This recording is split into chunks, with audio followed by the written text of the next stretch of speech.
Rabbil alamin, wassalatu wassalamu ala asyrafil anbiya'i wal mursalin sayyidina Muhammadin wa ala alihi wa sahbihi ajmain. Allahumma inna nastahdika li arsyadi amrina wa zidna ilman yanfa'una. Qala al-muallif rahimahullahu ta'ala, bismillahirrahmanirrahim. Bismillahi, dengan menyebut nama Allah, Ar-Rahman Ar-Rahim, yang maha pengasih dan maha penyayang. Alhamdulillahi, segala puji bagi Allah. Wassalatu wassalamu ala Rasulillah, salawat dan salam atas baginda Rasulullah sallallahu alaihi wasallam wa ala alihi wa sahbihi wa man da'a bida'watihi wa ihtada bihadahu. Kepada para keluarga, sahabat dan orang-orang yang menyeru berdakwah dengan dakwahnya Nabi Muhammad sallallahu alaihi wasallam dan atas petunjuk baginda Nabi Muhammad sallallahu alaihi wasallam. Para jamaah yang dirahmati Allah Subhanahu wa taala, setelah pertemuan yang lalu kita sudah membahas terkait dengan mabadi asyrah ulumul tafsir atau ulumul Quran. Maka pada pertemuan kali ini, kata para ulama, yanbaghi likulli syari'in fi fannin ayyabhatha basmalata bitarafin mimma yunasibu fannal masyru'at wifa'an bihaqqi bismillah. Kata para ulama, seyogianya bagi siapapun para ilmuwan yang hendak masuk pada satu disiplin ilmu, selain kita sudah membahas mabadi asyrah dari fan ilmu tersebut, seyogianya membahas secara singkat tentang bismillah untuk memenuhi hak bismillah itu. Para ulama ketika menulis kitab, termasuk kitab yang kita bahas ini, Mabahis fi Ulumil Quran, dikarang disusun oleh ulama besar dari Riyadh, mana Al-Qattan memulai kitabnya dengan kalimat Bismillahirrahmanirrahim, Alhamdulillahi wassalatu wassalamu ala Rasulillah. Ini kalimat selalu digunakan oleh para ulama ketika memulai menyusun kitabnya, sehingga sebelum kita memasuki fan ilmu, dalam hal ini ulumul Quran, dengan melihat kalimat seperti ini, dan setiap para ulama disiplin apapun itu ilmunya memulai kalimat dengan kalimat ini, sehingga seyogianya kita sebelum masuk pembahasan ulumul Quran paling tidak ada 3 pembahasan. Yang pertama, mabadi asyrah sudah kita lewat. Yang kedua, bismillah. Yang ketiga, alhamdulillah dan salawat serta salam. Itu kita harus bahas. Supaya apa?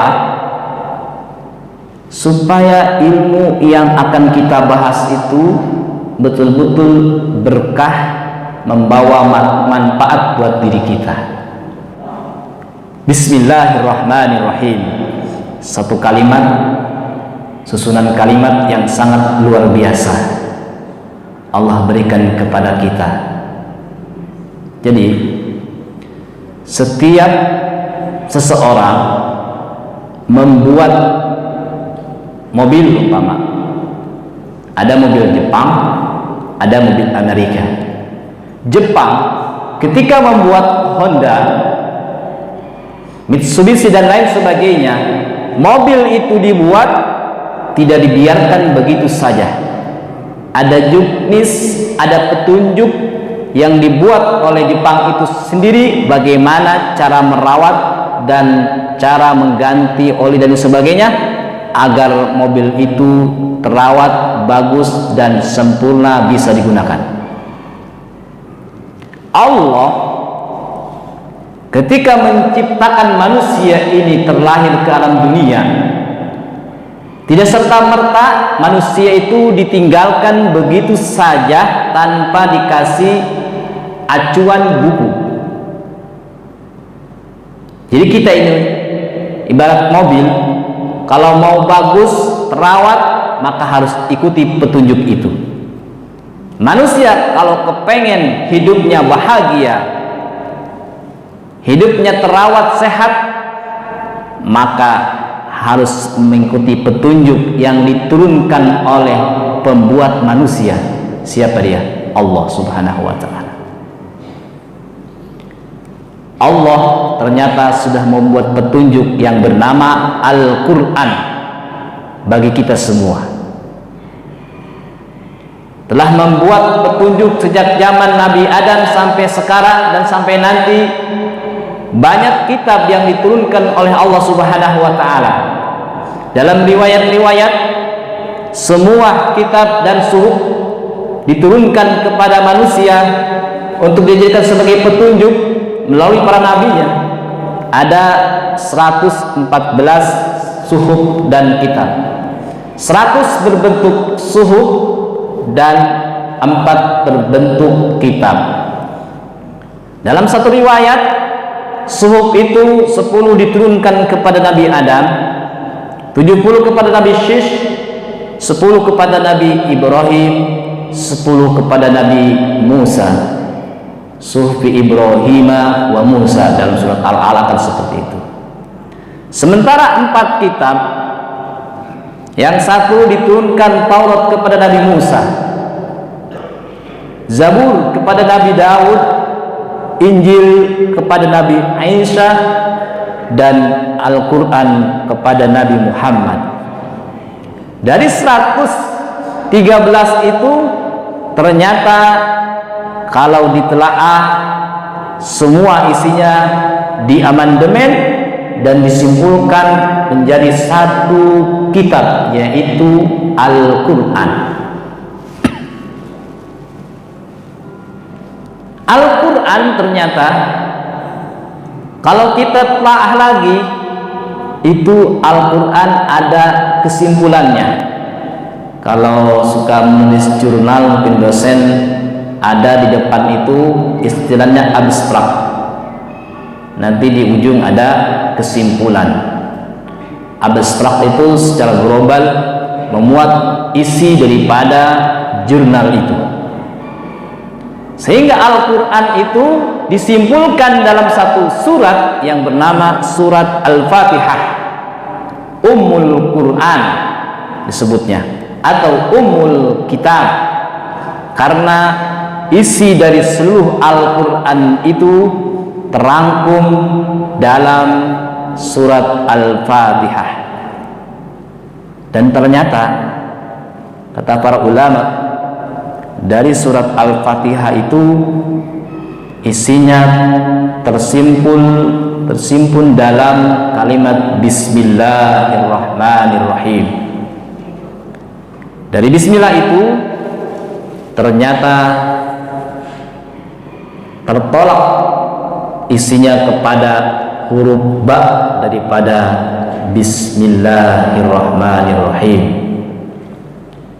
Dan dari huruf ba itu ternyata terpusat pada titik dari ba itu. Sehingga kata Imam Ibnu Athaillah As-Sakandari dalam kitab hikamnya, al-kaunu kulluhu dhulmah wa innama anaruhu dhuhurul haqq fihi.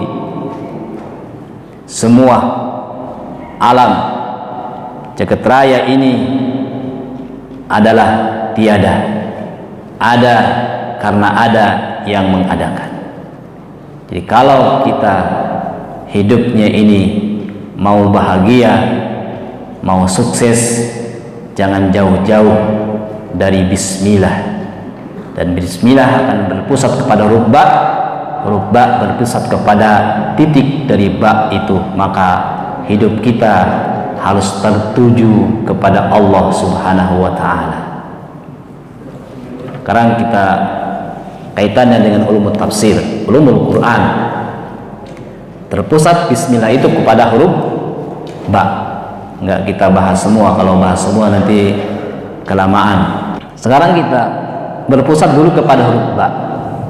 Ba kalau kita kaitkan dalam ulumul tafsir, ulumul Quran, berarti yang dibahas itu di situ tentang hak-hak huruf ba itu, atau istilahnya makharijul huruf. Setiap huruf di dalam Al-Quran itu mempunyai sifat.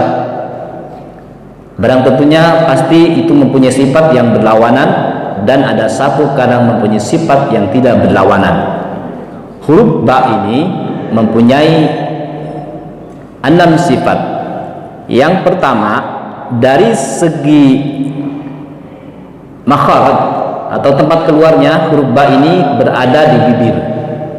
Bibir atas dan bibir bawah ditemukan, maka jadilah huruf ba. Cara pengucapannya, yang pertama, sifat yang pertama dari segi suara. Ba ini suaranya syiddah atau kuat. Ba. Karena nanti lawannya ada likhwah, ada huruf-huruf yang diucapkannya kendor. Ba ini termasuk huruf kuat. Dari segi nafasnya, apakah huruf ini mengeluarkan desis atau tidak? Huruf ini tidak mengeluarkan desis, makanya disebut dengan sifatnya jahar. Kalau desis seperti fa itu, kalau kita ada kertas di depannya, maka kertas itu akan lari. Tapi kalau itu jahar, ba sama jim dan lain sebagainya, itu kalau kita letakkan kertas, jangan sampai kertas itu lari. Kalau lari ketiup angin, berarti kita salah dalam mengucapkannya, karena ba termasuk huruf jahar. Dari segi bibir, yang ketiga ya, dari segi bibir, huruf ba ini bibirnya termasuk bibir yang istifal ke bawah, karena nanti lawanannya ada huruf isti'la. Ada huruf yang cara pengucapannya bibirnya ke depan, seperti so, do, po, begitu. Ba termasuk istifal, bibirnya tidak mencucu. Kemudian dari segi lidah, ketika kita mengucapkan huruf ba, lidahnya infitah. Infitah itu bergerak ke bawah, karena nanti lawanannya ada itbaq. Itbaq itu yang ke atas, seperti po, itu ke atas bibir lidahnya. Kemudian ini mungkin yang terkadang keliru kita, bukan keliru ya, kurang pas gitu ya, yaitu cara mempersiapkannya. Huruf ba itu ternyata termasuk huruf izlaq.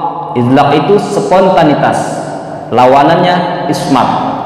Coba nih kalau saya baca begini, suaranya bagus kalau kita dengar ya, para qari.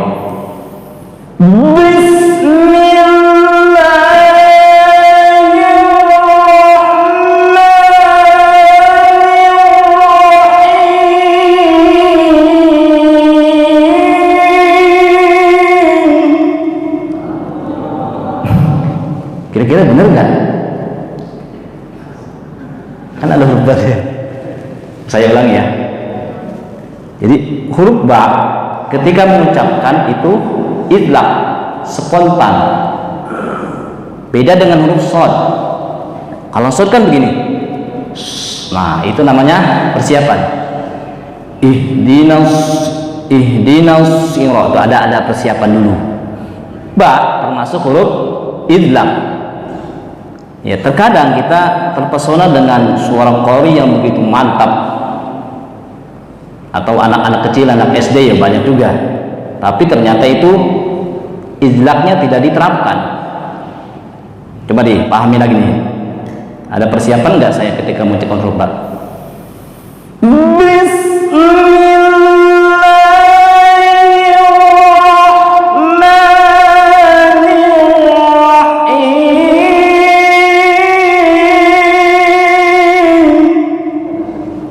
Benar nggak Pak? Nah, ada kesalahan dari situ? Ada. Di mana? Dia mengucapkan huruf ba pakai ismat. Nah, langsung seharusnya bis langsung. Bukan ba, bukan begitu. Bukan bismillah. Banyak anak-anak TK biasanya mim juga idlaq juga itu. Bismillahirrahman. Padahal kalau dilakukan dengan lagu-lagu yang sudah masyhur itu bagus. Ini lagunya ngarang sendiri ya, katanya ngikutin anak SD.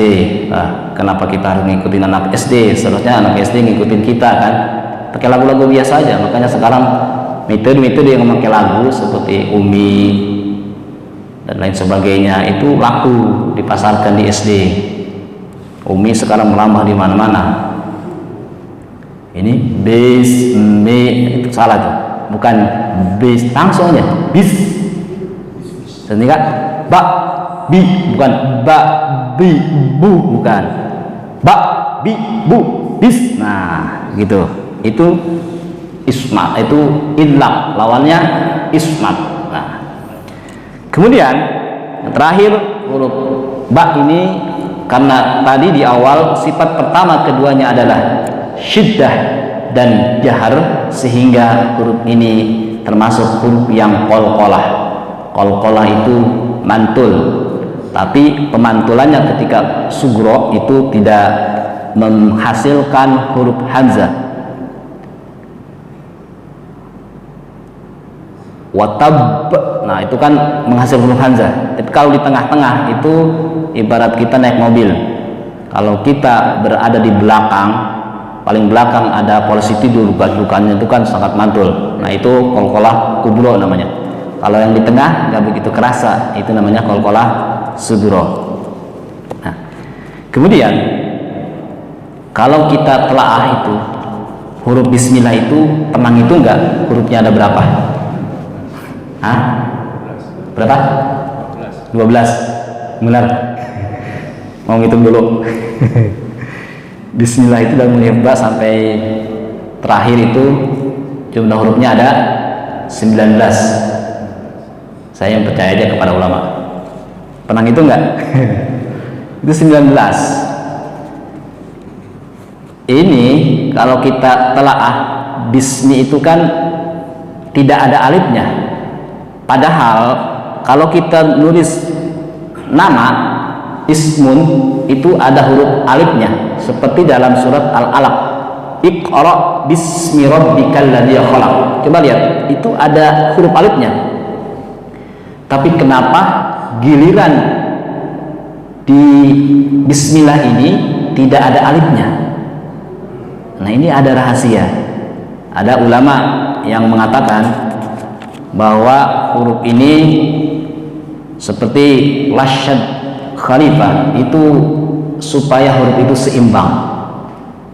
Karena bismillah itu dari kalimatnya atau katanya Allah, kata Allah sama Ar-Rahman sama Ar-Rahim itu kalau kita hitung di dalam Al-Quran jumlahnya habis dibagi 19. Jadi begini, lafaz Allah, ismu dulu kan, ada pertama ismu.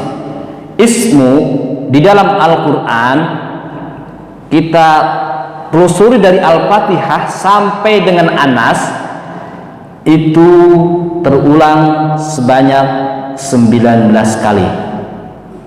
Pernah ngitung belum? Belum ya? Ulama segitunya ya. Dulu saya termasuk pengagum berat pada Pak Quraisy Shihab, karena tafsirnya juga salah satu tafsir yang saya gunakan dalam menyusun disertasi. Dia itu kok suka bisa ya menentukan bahwa jumlah huruf lafaz Allah, Musa itu dia tuliskan jumlahnya. Kok bisa ya? Oh, ternyata setelah kesini-sini yang paling hebat mungkin kayak Syekh Nawawi itu lebih detail lagi, huruf-hurufnya dalam Al-Quran juga dihitung. Nah, kita kagum pada ulama itu. Ternyata sekarang itu saya juga dikasih tahu oleh Pak dosen ya, itu kalau kita mau mencari ayat Al-Quran itu banyak aplikasinya. Salah satunya Joker.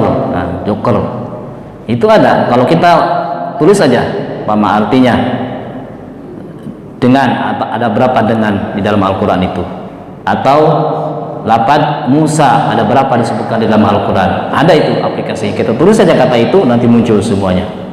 Ada buku saya dulu waktu SMA dikasih hadiah oleh guru saya, pimpinan pesantren Darussalam Ciamis, Ki Haji Irfan Hilmi, namanya buku korelasi Al-Quran.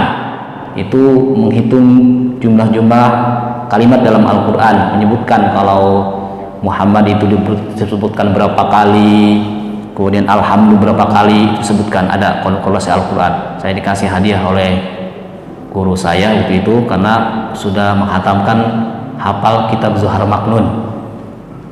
Walaupun sekarang udah agak lupa lagi, tapi dulu pernah hatam, pernah hafal gitu. Tapi karena jarang dimutolaah jadi agak lupa-lupa lagi itu Zuhar Maknun, kitab Ma'ani. Ya. Jadi kembali, ternyata kalimat ismun di dalam Al-Quran atau kata ismun di dalam Al-Quran terulang 19 kali. Kemudian kata Allah disebutkan di dalam Al-Quran sebanyak 2698 kali. Lafaz Allah itu di dalam Al-Quran jumlahnya ada 2698. Nah, 2698 itu habis dibagi 9. Dibagi 9 jadi 142. Kemudian kata Ar-Rahman itu juga terulang di dalam Al-Quran sebanyak 57 kali. Ketika dibagi 19 habis tuh jadi 3. Kemudian kata Ar-Rahim ini lebih banyak, terulang di dalam Al-Quran sebanyak 114 kali, sehingga kalau dibagi 19 jadi habis tuh jadi 6. Nah, itulah para ulama luar biasa. Dan ternyata kalau kita telah lagi Bismillahirrahmanirrahim itu jumlah hurufnya sama dengan kalimat la haula wala quwata illa billah. Coba kita hitung. Kalau nggak mau hitung di sini ya nanti di rumah kita buktikan. Bismillahirrahmanirrahim, sudah tahu tadi jumlahnya ada 19. Kemudian la haula wala quwata illa billah juga hurufnya ada 19 huruf. Jadi kalau kita melazimkan atau bismillah dengan kalimat la haula wala quwata illa billah ini, Allah akan kasih kekuatan luar biasa kepada kita, hidup kita berkah. Bahkan karena bismillah la haula wala quwata ini jumlah hurufnya 19, kita lihat dalam surat Al-Mudaththir bahwa malaikat penjaga pintu neraka atau malaikat Zabaniyah yang mensiksa orang-orang yang berdosa, alaiha tis'ata asar, ada 19. Jadi kalau kita melazimkan Bismillahirrahmanirrahim, la haula wala quwata illa billah, insyaallah terbebas dari belenggu malaikat zamaniyah yang 19 itu. Nah, makanya guru-guru kita mengijazahkan tuh paling minim bismillah itu dibaca ketika kita sebelum tidur itu 21 kali. Insyaallah kita selalu dijaga oleh Allah Subhanahu wa taala. Nah, pertanyaannya, kenapa para ulama ketika menyusun kitab itu selalu diawali bismillahirrahmanirrahim? Termasuk kitab yang kita bahas ini, Mabahits fi Ulumil Quran, itu diawali dengan bismillah. Pertama, itu ikut kepada Al-Quran. Al-Quran ayat pertamanya apa? Bismillahirrahmanirrahim. Kemudian huruf terakhirnya, huruf terakhir dari Al-Quran apa? Hurufnya, suratnya surat An-Nas. Berarti hurufnya huruf sin, ba, sin, bas, apa, cukup. Jadi hukum di dalam Al-Quran itu cukup. Huruf ba itu memang unik, huruf yang mudah diucapkan, karena huruf itu termasuk huruf yang pertama kali keluar dari mulut kita Bani Adam, ketika Allah alastu birabbikum, dalam surat Al-A'raf itu alastu birabbikum, di alam arwah kita dulu itu ditanya oleh Allah, apakah aku ini Tuhan kalian? Kata Allah, jawaban ruh kita itu di alam malakut, bala. Jadi huruf ba itu huruf yang keluar pertama kali dari mulut bangsa Adam ini. Bala, kan ba ya, bala, huruf ba. Sehingga Al-Quran pun diawali dengan huruf ba, diakhiri dengan huruf sin, bas, kafa, cukup. Jadi hukum yang mengatur tentang seluk-beluk manusia itu cukup dari Al-Quran itu. Cuma nanti Al-Quran nanti kita bahas ditafsirin oleh hadis. Ada namanya tafsir bil ma'qul, ada tafsir bil mansyur. Itu nanti kita ke depan akan kita bahas. Ya, bismillah itu termasuk di dalam ayat surat Al-Fatihah. Dalam pandangan Imam Syafi'i masuk dalam surat Al-Fatihah. Oleh karena masuk dalam surat Al-Fatihah, sehingga hukum membaca bismillah ketika sholat itu adalah wajib. Kadang timbul pertanyaan, kenapa di Mekah tidak pakai bismillah? Itu pertanyaannya kurang pas sebetulnya. Kalau kenapa tidak pakai bismillah, saya perhatikan dengan seksama itu, bismillahnya dibaca itu pelan, bismillah, bukan berarti tidak dibaca. Kalau kita ngomong kenapa tidak baca, memang kita pernah nanya ke Imam Sudesnya, Pak Sudes, tadi baca bismillah enggak? Kalau dia jawab enggak, ya baru kita ngomong kenapa enggak baca bismillah. Memang para ulama ada perdebatan ini terkait bismillah di dalam Al-Quran. Tapi kalau kita melihat Al-Quran yang beredar di Indonesia, juga Al-Quran yang beredar di Arab Saudi, itu setelah bismillah itu ada ayat 1, itu namanya, berarti bismillah termasuk ayat 1 dari surat Al-Fatihah. Karena dalam mazhab 4 itu bismillah itu Imam Malik memang tidak mengatakan bahwa bismillah tidak termasuk ayat dari Al-Quran. Tapi bismillah yang terdapat di surat ke-27 ayat 30 surat An-Naml itu diyakini bahwa itu termasuk ayat dari Al-Quran. Sementara dari bismillah ini di dalam surat Al-Fatihah ini memang ada perdebatan para ulama. Kalau Imam Syafi'i mengatakan bahwa bismillah termasuk ayat daripada Al-Quran surat Al-Fatihah itu. Sementara Imam Malik tidak mengatakan bahwa bismillah itu bukan termasuk ayat dari surat Al-Fatihah. Sehingga karena surat Al-Fatihah itu jumlahnya ada 7 ayat, kalau di Bismillahirrahmanirrahimnya itu tidak termasuk ayat dalam pandangan Imam Malik, maka nanti di Siratal ladzina an'amta 'alaihim, nah di situ ayat.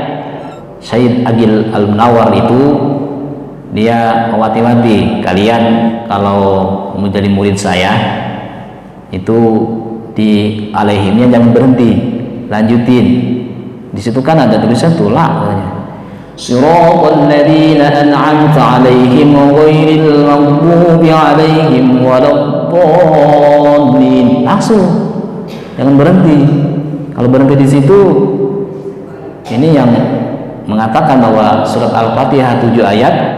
Ayat satunya alhamdulillahirabbil alamin. Siratal ladzina an'amta 'alaihim itu ayat ke-6.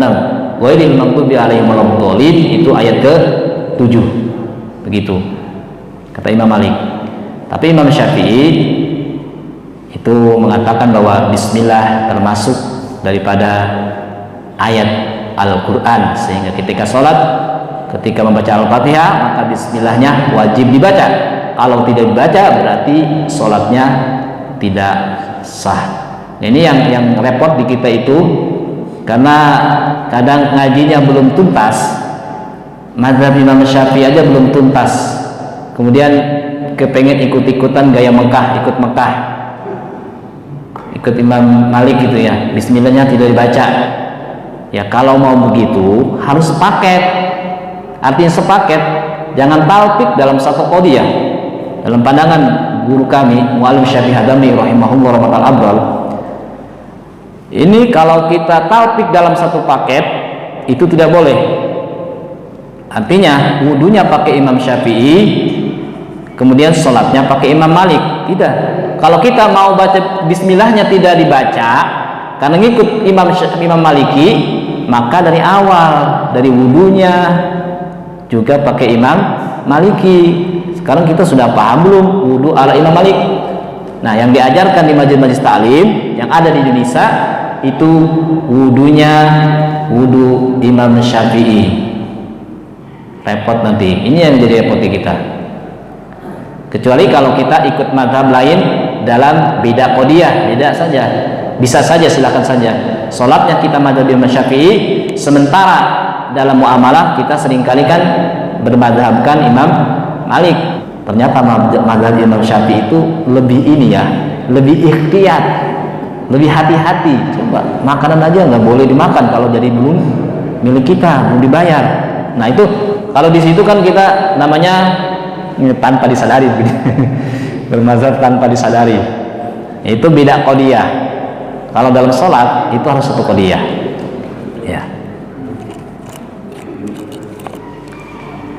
Yang kedua, kenapa para ulama ketika memulai mengarang kitabnya diawali dengan bismillah?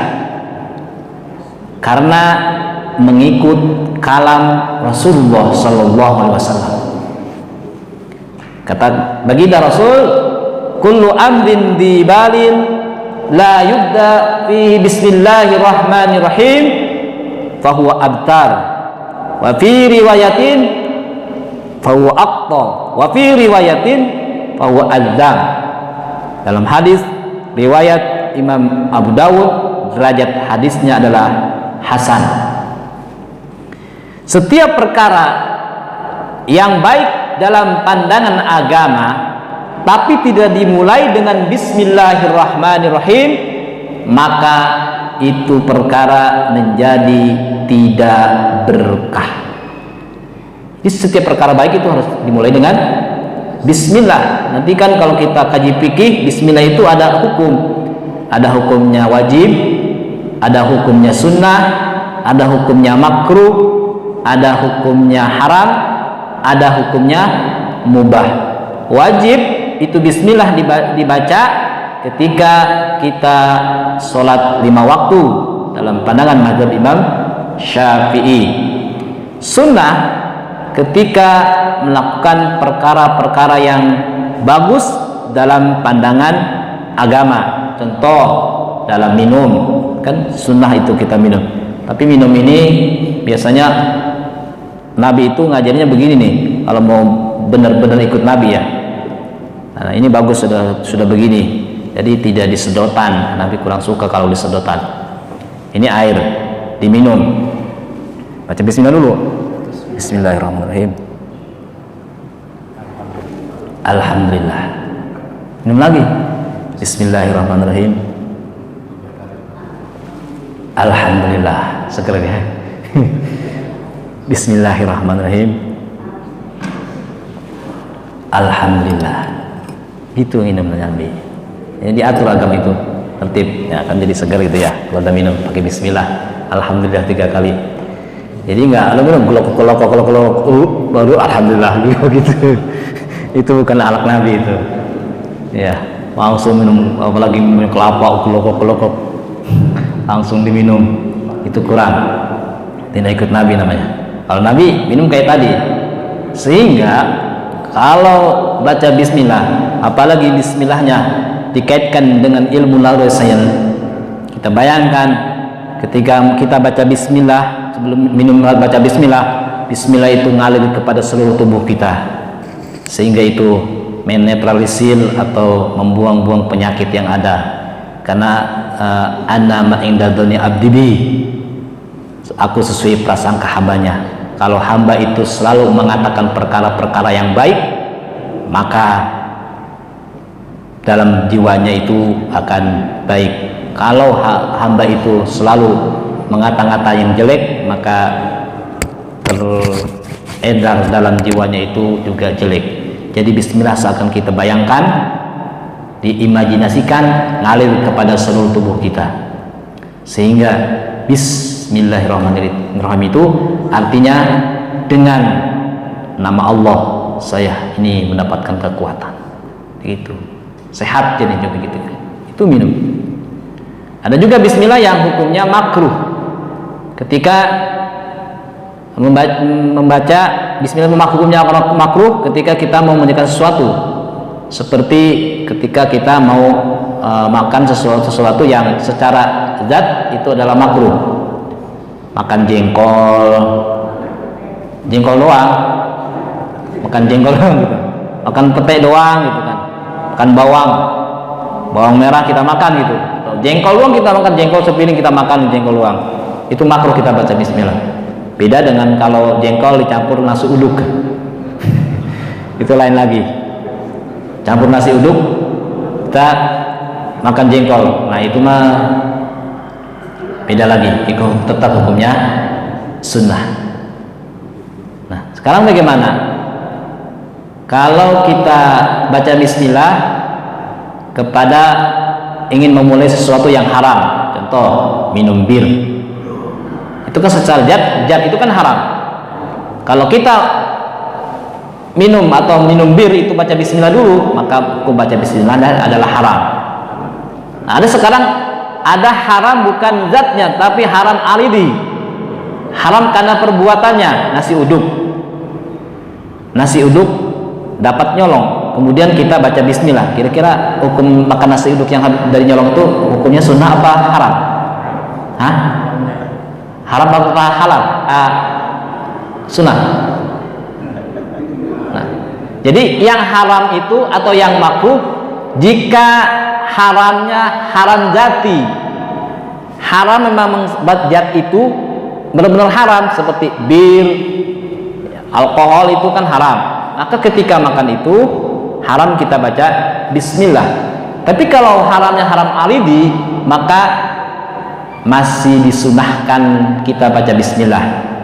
Seperti kita makan nasi uduk dapat nyolong, atau waktu kecil ada mangga orang kita ambil aja tuh, mangga orang lain tanpa izin, main makan aja, maka sebelum makan baca bismillahirrahmanirrahim. Bagaimana hukum baca bismillahnya? Dalam pandangan fikih itu haram. Bukan haram, itu masih disunahkan baca bismillahnya, itu sunnah, masih disunahkan disuruh baca bismillah, karena haramnya bukan haram jati, haram alidi.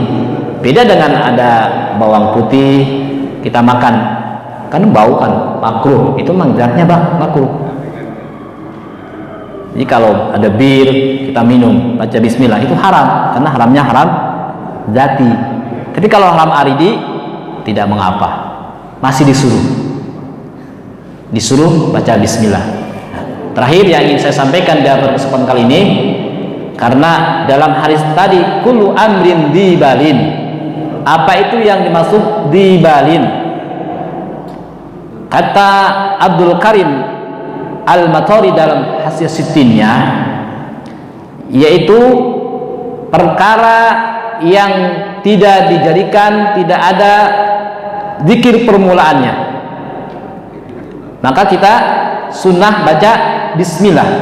Tapi kalau perkara itu ada zikir permulaannya, maka itu tidak disunahkan, tidak ada ajarannya baca bismillah. Contoh begini, ketika kita sholat, awal permulaan kita sholat adalah Allahu Akbar.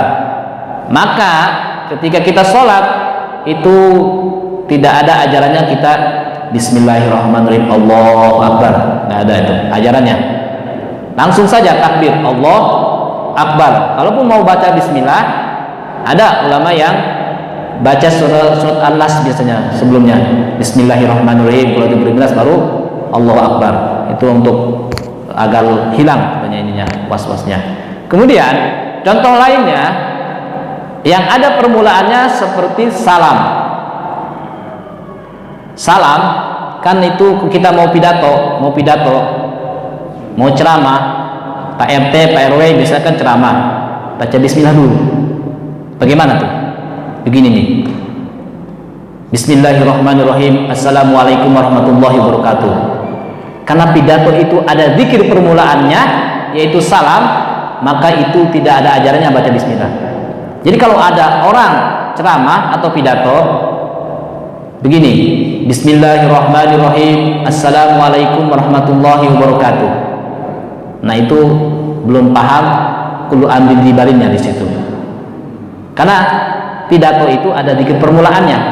Kalau ada zikir permulaannya, berarti bismillah di situ tidak ada.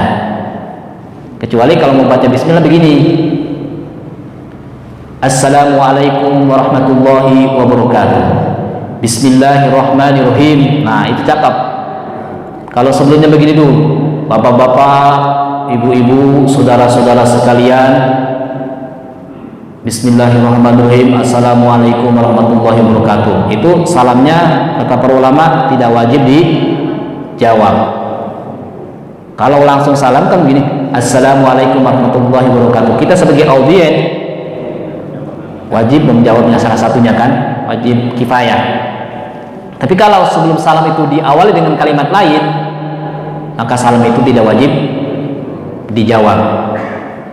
Termasuk kalau salamnya itu diawali dengan bismillah, Bismillahirrahmanirrahim, Assalamualaikum warahmatullahi wabarakatuh.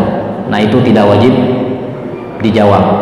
Makanya ulama itu bagus biasanya, Assalamualaikum warahmatullahi wabarakatuh, Bismillahirrahmanirrahim. Nah itu dalam kaidahnya. Jadi kullu amrin dibalin, apa yang dimaksud dengan dibalin, kata Abdul Karim Al-Matori dalam hasyah syitinnya, yakni perkara yang tidak ada zikir permulaannya, yang tidak dijadikan ada zikir permulaannya.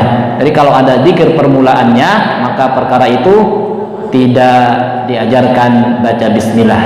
Tapi kalau perkara-perkara yang lainnya tidak ada zikir permulaannya, maka itu disunahkan untuk membaca bismillah.